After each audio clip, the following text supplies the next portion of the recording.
Welcome to our channel. Today we how to verify your account with Dropbox step by step clearly.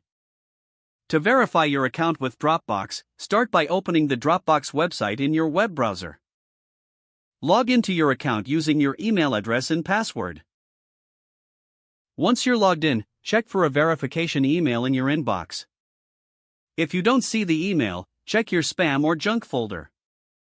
Open the verification email from Dropbox. Click on the verification link provided in the email.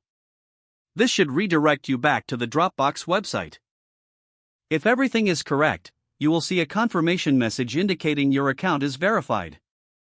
If you didn't receive the verification email, return to the Dropbox website. Click on your profile icon in the upper right corner. Select Settings from the drop-down menu. Navigate to the General tab. Here, look for an option to resend the verification email.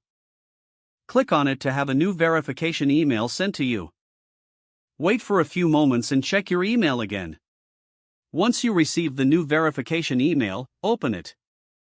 Click on the verification link within the email to complete the process.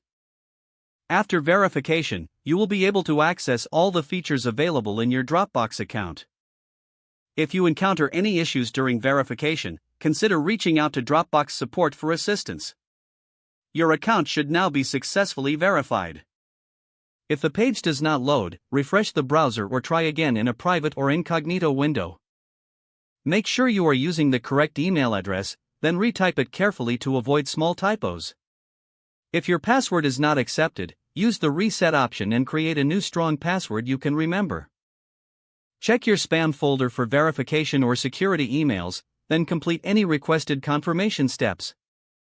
Enable two-factor authentication if available to improve account security and reduce unauthorized access risk.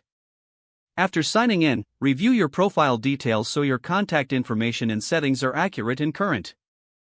If you see an error message, note it down and try again after restarting your device and internet connection. Log out when you finish, especially on shared devices, to keep your account and payment information secure. Don't forget to like this video and subscribe to our channel for more step-by-step tech guides.